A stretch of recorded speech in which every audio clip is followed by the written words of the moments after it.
بس دو چیزوں کی پابندی ضروری، اتباع سنت اور ہر کام میں سنت کی اتباع اور ذکر کی کثرت۔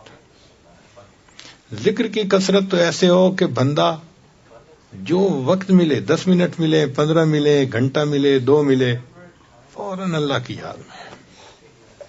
اور جو لوگ کہتے ہیں کہ جی ہم تو مصروف ہیں دفتر بزنس کی وجہ سے، شریعت کہتی ہے کہ تم دفتر مت چھوڑو، بزنس نہ چھوڑو، کرو، مگر دل اللہ کو طرف رکھو نا۔ یہ کہاں لکھا ہے کہ دل میں کسی اور کا خیال رہے؟ دل میں اللہ کو یاد کرو۔ رجال اللہ تلہیہم تجارت ولا بیع عن ذکر اللہ۔ تجارت اور خرید و فروخت میں انسان اللہ کو یاد کرے تو تاجر صدوق کو تو قیامت کے دن انبیاء کی قطار میں جو ہے ان کے، یعنی جہاں انبیاء کی قطار ختم ہوگی نا، اس کے پیچھے جو لوگ ہوں گے وہاں تاجر کو جگہ دی جائے گی۔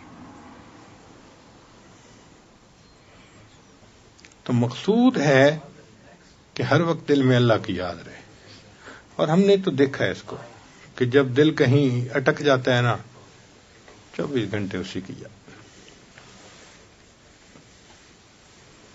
یہ نوجوان ساتھی، میں نے اپنے دوست یہ یونس صاحب کو کہا کہ یہ صوفی لوگ ہیں، آپ ذرا غور کرنا، جہاں ٹھہریں گے نا بھاگیں گے باہر۔ آج ہم باہر سے آئے، کوئی ادھر فون پہ باتیں کر رہا ہے، کوئی ادھر فون پہ باتیں کر رہا ہے، پوری گلی میں ہمیں جگہ جگہ دیکھا۔ اٹکا ہوا ہے نا دل کہیں نہ کہیں، بھاگتے ہیں۔ اور بعض نے تو پھر مجلس میں رنگ بند کی ہوتی ہے، وہ دل دھڑک رہا ہوتا ہے، وہ وائبریشن ہوتی ہے تو دل دھڑکتا ہے۔ وائبریشن ہوئی، اس کو لے کے بھاگے، ہاتھ میں آ گیا میسج، آ گیا فون ہے۔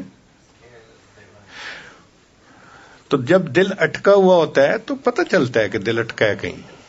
جن کا اللہ کے ساتھ دل اٹکتا ہے ان کے اٹھنے بیٹھنے سے بھی پتہ چل جاتا ہے، یہ اپنا دل دے چکے ہیں، یہ کسی کے بن گئے۔ دل من لئی تیری بن گئی۔ اس نے بھی دل میں عہد کر لیا، اللہ میں نے اپنا دل آپ کو دے دیا۔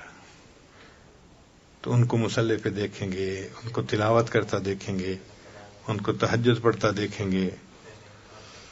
سبحان اللہ۔